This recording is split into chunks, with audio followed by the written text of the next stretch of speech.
नमस्कार दोस्तों, स्वागत है आपका मेरे चैनल कॉमिक्स लाइफ में। शुरू करते हैं राज कॉमिक्स की एक और मज़ेदार कॉमिक्स, मैं देशद्रोही हूँ, पार्ट 2। तब नवल सिंह ने घोड़े को ऐड़ लगा दी। भगवान, महाराज व युवराज की रक्षा करना। हेमा भारी मन से वहां से लौट आई। इधर मालदेव रुक्मा से कह रहा था, रुक्मा, अब मैं राजमहल में जाकर देखता हूँ कि वहां का वातावरण कैसा है। अब तक युवराज के अंधे हो जाने की सूचना महाराज को मिल चुकी होगी, इसलिए मुझे महल में जाकर महाराज के सम्मुख संवेदना प्रकट करनी चाहिए। आप ठीक कह रहे हैं स्वामी। मालदेव राजमहल में पहुंचा तो चारों ओर एक हड़कंप सा मचा हुआ था। उसने एक सेवक से उसका कारण पूछा। क्या बात है सेवक, महल में यह अफरा तफरी क्यों मची हुई है? क्या बताएं प्रधानमंत्री जी, महल में से महाराज व युवराज दोनों ही गायब हैं। क्या? हाँ प्रधानमंत्री जी, स्वयं राजमाता भी महाराज व युवराज के इस प्रकार अकस्मात गायब हो जाने से बहुत परेशान है। ओह, यह तो बहुत बुरी खबर सुनाई तुमने। वह उसी समय राजमाता बीसल देवी के पास पहुंचा। राजमाता, यह मैंने क्या सुना है? हाँ प्रधानमंत्री जी, न जाने भी दोनों बिना बताए इस प्रकार कहाँ चले गए हैं। युवराज के कक्ष में बने गुप्त रास्तों का द्वार खुला पड़ा है। शायद वे दोनों उसी गुप्त रास्ते से कहीं चले गए हैं। इसका मतलब यह है कि महाराज व युवराज को मेरी षड्यंत्र की भनक पड़ गई, तभी तो वे दोनों इस प्रकार चोर दरवाजे से गायब हो गए। लेकिन उन्हें मेरे षड्यंत्र की जानकारी कैसे हुई? बहुत सोचने पर भी उसकी समझ में कुछ नहीं आया। तब वह राजमाता से बोला, राजमाता, आप फिक्र न करें, महाराज व युवराज की खोज में मैं गुप्तचरों को चारों ओर भेज देता हूँ। हाँ, ऐसा करना ही ठीक रहेगा प्रधानमंत्री जी। राजमाता को सांत्वना दे जब मालदेव राजमहल से लौट रहा था। क्षमा करें प्रधानमंत्री जी, आपसे एक बात कहनी है। कैसी बात? प्रधानमंत्री जी, कल देर रात को आपके महल की दासी हेमा महाराज से मिलने आई थी। महाराज से भेंट करने की प्रतीक्षा में वह सारी रात राजमहल के द्वार पर ही बैठी रही और भोर होने पर उनसे मिलकर ही वापस लौटी थी। यह तुम क्या कह रहे हो पहरेदार? मैं सच कह रहा हूँ प्रधानमंत्री जी। अब समझ में आया, हेमा ने छिपकर मेरी और रुक्मा की बातें सुन ली होंगी और उन्हीं बातों को बताने वह महल में महाराज के पास आई होगी। अपने महल में पहुंचकर मालदेव ने सबसे पहले हेमा को अपने पास बुलवाया। हेमा, हमारी दासी होकर तूने हमारे साथ ही गद्दारी करी। तू हमारी बातें महाराज को बताने महल में गई थी? हाँ मालदेव, मैं महाराज को तेरी करतूत बताने गई थी। हेमा, अदब से बात कर, तो इस समय नवलगढ़ के भावी राजा के सामने खड़ी है। मालदेव, तुम जैसा दगाबाज आदमी नवलगढ़ का राजा बने, यह मैं कभी नहीं होने दूंगी। मैं नवलगढ़ की प्रजा के सामने तेरा भांडा फोड़ दूंगी। यह सब करने के लिए तू जीवित बचेगी तब ना। मालदेव ने तत्काल ही मयान से तलवार बाहर खींची और आह! हेमा घायल ही जमीन पर गिर तड़पने लगी। आह मालदेव, तेरे पाप का भांडा अवश्य फटेगा। तुझे तेरे पापों की सजा अवश्य मिलेगी। तू? हेमा के शब्द अधूरे ही रह गए। उसने जोर से एक हिचकी ली और तुरंत ही प्राण त्याग दिए। इधर नवल सिंह घोड़ा दौड़ाता हुआ एक बीहड़ स्थान पर पहुंचा। पिताजी, हम कहां से गुजर रहे हैं? युवराज, हम इस समय दान घाटी के दुर्गम वन से गुजर रहे हैं। तभी उनका घोड़ा लड़खड़ाकर गिर पड़ा। आह! धवल सिंह पृथ्वी पर धड़ाम से गिरने के पश्चात बेहोश हो गया। न जाने कब उसे होश आया। आह! मैं कहाँ हूँ? युवक, तुम नीलगिरी के वन में स्थित गौरी माँ के मंदिर में हो। गौरी माँ के मंदिर में? मैं यहाँ कैसे आया? तुम कौन हो? मेरा नाम तापसी है युवक। कल मैं वन में से गुजर रही थी तो तुम्हें वहीं बेहोश पड़े पाया। पास ही सुंदर घोड़ा खड़ा था। उस घोड़े पर तुम्हें लाद कर मैं यहाँ ले आई। तुम्हें कल से अब होश आया है। ओह तापसी, क्या तुम्हें दान घाटी में मेरे अलावा और कोई भी मिला था? नहीं, और तो मुझे कोई उस वन में नहीं दिखाई दिया था। तो पिताजी कहाँ गए? कहीं वे गंभीर रूप से घायल तो नहीं हो गए? युवक, तुम कौन हो? तुम उस वन से होकर कहाँ जा रहे थे? मेरा नाम धवल सिंह है तापसी। जिस घोड़े को तुम मेरा घोड़ा समझ रही हो वह मेरा नहीं है। यह तुम क्या कह रहे हो? वह घोड़ा तुम्हारा नहीं है? नहीं, वह घोड़ा मेरा नहीं। तुम ही सोचो, एक अंधा व्यक्ति भला कैसे घुड़सवारी कर सकता है? तुम अंधे हो?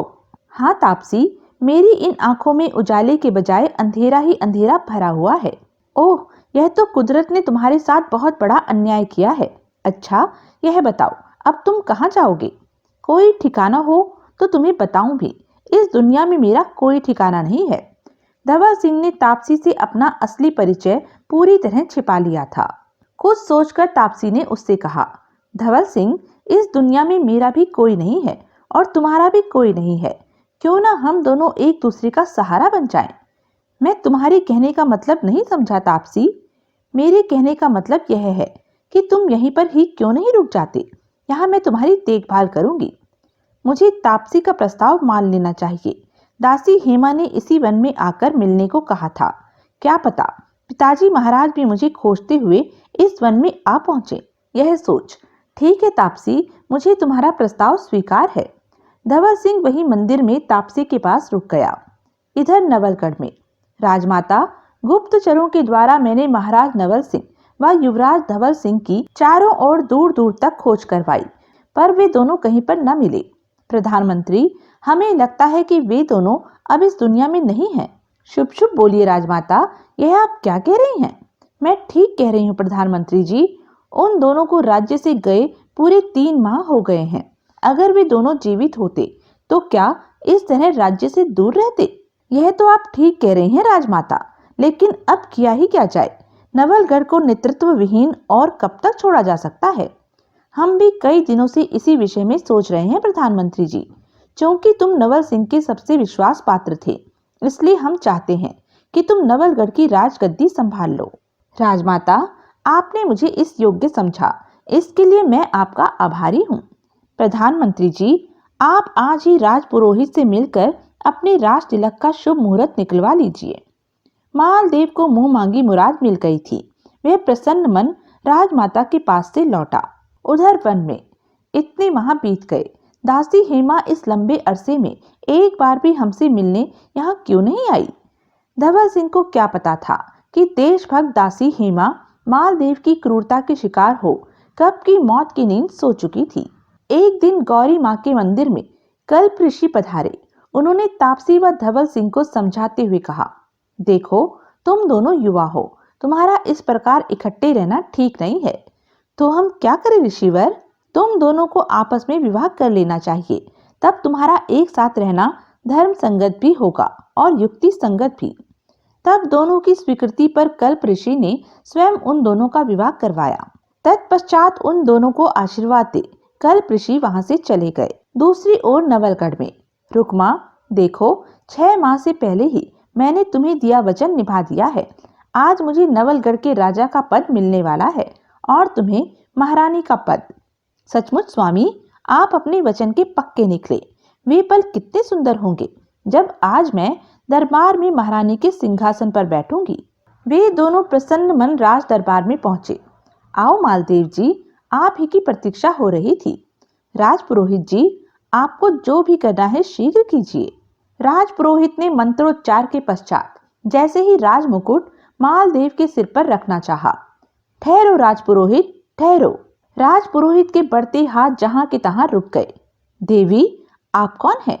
मुझे नहीं पहचाना राजपुरोहित? मैं नवलगढ़ के राज परिवार की कुल देवी हूँ। ओह, राजघराने की कुल देवी आप? आपने दरबार में प्रकट होने का कष्ट क्यों किया कुल देवी? राजपुरोहित जी, नवलगढ़ के राजघराने के राज सिंहासन पर कोई देशद्रोही आसीन होने जा रहा हो और मैं चुप रह जाती, यह कैसे हो सकता था? आप किसे देशद्रोही कह रही हैं देवी? प्रधानमंत्री मालदेव देशद्रोही है पुरोहित जी। इन्होंने अपनी धूर्त नवविवाहिता पत्नी रुक्मा के कहने पर महाराज नवल सिंह व युवराज धवल सिंह के विरुद्ध बड़ा गहरा षड्यंत्र रचा था। कुल देवी ने राजपुरोहित, राजमाता व दरबार में उपस्थित सभी लोगों को मालदेव व रुक्मा की काली करतूतें बताई। रुक्मा, तू ही इस सारे षड्यंत्र की जड़ है। न तेरा विवाह देशभक्त मालदेव से होता, न वह तेरे रूप में पागल हो देशभक्त से देशद्रोही बनता। सबसे पहले मैं तुझे ही सजा दूंगी। अगले ही पल, आह, रुक्मा, रुक्मा, मेरी बेटी! रुक्मा पल भर में ही आग की लपटों में जल राख के ढेरों में बदल गई। तत्पश्चात दरबार में उपस्थित मेरे कबीले के जाबाज लड़ाकुओं नवलगढ़ के लोगों पर कहर बनकर टूट पड़ो। सरदार साकू का हुक्म पाते ही कबीले के जाबाज लड़ाकू दरबार में कूद पड़े। तब कुल देवी ने रुक्मा की तरह ही उन्हें भी आग में जला डाला। आह आह! ओह! कुल देवी ने तो सारे लड़ाकुओं को जला डाला। तब कुल देवी ने सरदार साकू से कहा, सरदार, तुम अपनी पुत्री व अपने जाबाज लड़ाकुओं का अंजाम तो देख ही चुके हो। तुम्हारी भलाई इसी में है कि तुम इसी समय अपने कबीले में वापस लौट जाओ, वरना मैं तुम्हें भी नहीं बख्शूंगी। तब सरदार साकू चुपचाप दरबार से निकल गया। अब कुल देवी ने प्रधानमंत्री मालदेव से कहा, मालदेव, तुझे मैं ऐसी अनोखी सजा दूंगी जैसी सजा आज तक किसी आस्तीन के सांप को न मिली होगी। मैं? मालदेव, मैंने तेरे मस्तक पर कभी न मिटने वाले शब्दों में तेरी सजा लिख दी है।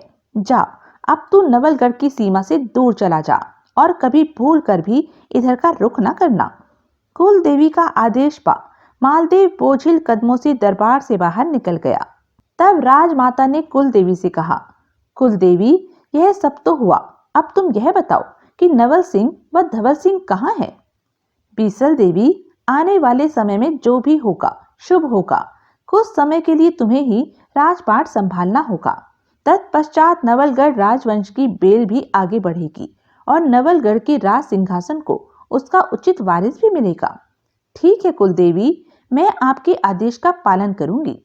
कुल देवी राजमाता बीसल देवी को आशीर्वाद दे अंतर ध्यान हो गई। इधर मालदेव नवलगढ़ से बहुत दूर पहुंच चुका था। बहुत बुरी तरह थक चुका हूँ। अब आगे बढ़ने की और सामर्थ्य नहीं रही। क्यों ना आज की रात इसी नगर में रुककर गुजारूं। यह सोच वह एक घर से बाहर पहुंचा। मैं परदेसी हूँ, क्या आज की रात मुझे आपके यहाँ आश्रय मिल सकता है? तुम्हारे मस्तक पर मैं देशद्रोही हूँ लिखा है। इसका मतलब है तुम किसी देश से निकाले देशद्रोही हो। देशद्रोही को भला कौन अपने घर में पना देगा? जाओ, भाग जाओ यहाँ से। उसके मस्तक पर लिखे शब्दों को पढ़कर नगर में किसी ने भी उसे आश्रय नहीं दिया। बच्चे पत्थर लेकर उसे मारने लगे। आह! देशद्रोही, मारो देशद्रोही को, देशद्रोही! जैसे तैसे गिरता पड़ता वह एक वन में जा पहुंचा। आह! ये कैसे दिन देखने पड़ रहे हैं मुझे। ऐसी दुर्गति की तो मैंने स्वप्न में भी कल्पना नहीं की थी। मालदेव लोगों की नजरों से छिपता छिपाता इसी तरह भूखा प्यासा एक माह तक वनों में भटकता रहा। एक दिन, लगता है यह किसी ऋषि का आश्रम है। मुझे आश्रम में चलकर आश्रम के स्वामी से सहायता मांगनी चाहिए। यह सोच मालदेव आश्रम के द्वार की ओर बढ़ गया। वह आश्रम कल्प ऋषि का था। मालदेव को देख वे मुस्कुराकर बोले, आओ मालदेव, आओ। ऋषिवर, आप मेरा नाम जानते हैं? मालदेव, मैं तेरे बारे में सब कुछ जानता हूँ। तेरी पत्नी व बेटी के विषय में भी जानता हूँ। क्या कहा ऋषिवर, आप मेरी पत्नी व बेटी के विषय में सब कुछ जानते हैं?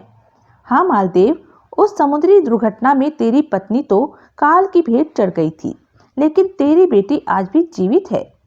मेरी बेटी जीवित है? ऋषिवर, मेरी बेटी कहाँ है इस समय? तेरी बेटी का नाम तापसी है। आज से 15 वर्ष पूर्व वह समुद्र की लहरों पर डूबती उतरती पुजारी रामानुज को मिली थी। उसने ही तेरी बेटी को पाला पोसा। पुजारी रामानुज की मृत्यु के पश्चात तेरी बेटी अकेली रह रही थी, लेकिन अब उसका विवाह नवलगढ़ के युवराज धवल सिंह के साथ हो चुका है। मेरी बेटी का विवाह युवराज धवल सिंह के साथ हो चुका है, लेकिन वे तो अंधे हो गए थे। धवल सिंह को अंधा भी तो तूने ही किया था मालदेव। ऋषिवर, सचमुच मैंने घोर अपराध किया है। मेरे अपराध की सजा मेरे मस्तक पर लिखी जा चुकी है। फिर भी क्या कोई ऐसा उपाय है जिसको करने से मुझे मुक्ति मिले? उपाय तो है मालदेव, पर वह कठिन है, तो उस उपाय को कर नहीं सकेगा। ऋषिवर, आप कृपा कर वह उपाय मुझे बताइए। तो सुन, तूने धवल सिंह को अंधा किया है। तुझे अपनी आंखों की ज्योति धवल सिंह को दान में देनी होगी। मैं इसके लिए तैयार हूँ, पर पहले मैं अपनी एक इच्छा पूरी कर लेना चाहता हूँ। कौन सी इच्छा? ऋषिवर, अंधा होने से पहले मैं एक नजर अपनी खोई हुई बेटी को देखना चाहता हूँ। ठीक है, तुम अपनी यह इच्छा पूरी कर सकते हो। ऋषिवर, तब आप मुझे जल्दी से वहां ले चलिए जहां मेरी बेटी है। तब कल्प ऋषि मालदेव को नीलगिरी वन में ले गए। मालदेव, वह रही तुम्हारी बेटी तापसी। ओह, यह है मेरी खोई हुई बेटी। मालदेव बहुत देर तक प्यार भरी नजरों से तापसी को देखता रहा। तत्पश्चात, ऋषिवर, अब मैं अपनी आंखों की ज्योति दान करने के लिए तैयार हूँ। तब कल्प ऋषि ने मंत्रोच्चार करते हुए कमंडल का जल मालदेव की आंखों पर छिड़का। उधर फल खाता हुआ धवल सिंह हर्ष से चिल्ला उठा, आहा, मैं देख सकता हूँ, मेरी आंखों की ज्योति लौट आई है। क्या क्या आपको दिखाई देने लगा है स्वामी? इधर मालदेव कल्प ऋषि से कह रहा था, ऋषिवर, आंखों की ज्योति दान करने के पश्चात मैं अंधा तो हो गया हूँ, अब क्या मैं अपनी खोई हुई बेटी से मिल भी सकता हूँ? मालदेव, तुमसे मिलकर उसे यही पता चलेगा कि वह एक देशद्रोही की बेटी है। ऐसी अवस्था में तुम उसकी नजरों से गिर जाओगे और स्वयं तापसी को भी गिलानी होगी। क्या तुम ऐसा चाहते हो? नहीं नहीं ऋषिवर, मैं ऐसा कदापि नहीं चाहता। तो फिर अपनी बेटी से मिलने की इच्छा त्याग दो, इसी में तुम्हारी बेटी की भलाई है। ओह, मैं भी कैसा हतभागा हूँ ऋषिवर। मालदेव, अब तुम कुछ देर यहीं रुको, मैं युवराज धवल सिंह से मिलकर अभी आता हूँ। मालदेव को वहीं छोड़ कल्प ऋषि मंदिर की ओर बढ़ गए। जब वे गौरी मंदिर में पहुंचे, ऋषिवर, आप बड़े अच्छे अवसर पर आए हैं। मेरे स्वामी की आंखों की रोशनी वापस लौट आई है। अच्छा, यह तो बड़ी खुशी की बात है। दोनों को आशीर्वाद देते हुए कल्प ऋषि ने धवल सिंह से कहा, धवल सिंह, तुमने बहुत अज्ञातवास काट लिया। अब तुम नवलगढ़ वापस जाकर अपना राजपाट संभालो। राजपाट? ये आप क्या कह रहे हैं? तापसी, तुम्हारा पति कोई साधारण व्यक्ति नहीं है, यह नवलगढ़ का युवराज है। तापसी ने आश्चर्य से धवल सिंह की ओर देखा तो उसने सहमति में गर्दन हिलाई। धवल सिंह ने निराशा से कल्प ऋषि को और देखा। ऋषिवर, आप मेरा क्यों मजाक उड़ा रहे हैं? नवलगढ़ पर तो मालदेव ने अपना कब्जा कर लिया है, मैं वहां कैसे जा सकता हूँ? धवल सिंह, मालदेव को उसकी करने का फल मिल चुका है। कल्प ऋषि ने विस्तार पूर्वक धवल सिंह को कुल देवी द्वारा मालदेव की तबाही की दास्तान बताई। तत्पश्चात धवल सिंह, मालदेव के षड्यंत्र के कारण नवलगढ़ से भागते समय महाराज नवल सिंह तो खाई में गिरकर कब के मर चुके हैं, इसलिए अब तुम नवलगढ़ जाकर अपना राजपाट संभालो। जो आज्ञा ऋषिवर। तब धवल सिंह व तापसी के पास से कल्प ऋषि मालदेव के पास पहुंचे। अच्छा मालदेव, अब मैं चलता हूँ। ऋषिवर, मुझे छोड़कर आप कहाँ जाते हैं? मुझ अंधे की लाठी तो अब आप हैं, मुझे अपना शिष्य बना लीजिए। आपके सानिध्य में रहकर अब मैं अपना शेष जीवन गुजारना चाहता हूँ। यह तो बड़ी खुशी की बात है मालदेव। यह कह कल्प ऋषि ने अंधे मालदेव का हाथ पकड़ा और वहां से अपने आश्रम की ओर चल दिए। इधर जब धवल सिंह तापसी के साथ नवलगढ़ पहुंचा। ओह धवल सिंह, मेरे बच्चे, तुम जीवित हो? हाँ माँ, आपके आशीर्वाद से मैं सकुशल अपने राज्य में वापस लौट आया हूँ। धवल सिंह के लौट आने का समाचार सुन नवलगढ़ की प्रजा में हर्ष की लहर दौड़ गई। फिर पूरे राज के सम्मान के साथ धवल सिंह का राज्याभिषेक किया गया। तो यह थी राज कॉमिक्स की एक मजेदार कॉमिक्स। ऐसी ही मजेदार कॉमिक्स के लिए बने रहें मेरे साथ, और हाँ, मेरे चैनल को लाइक, शेयर और सब्सक्राइब करना ना भूलें। धन्यवाद।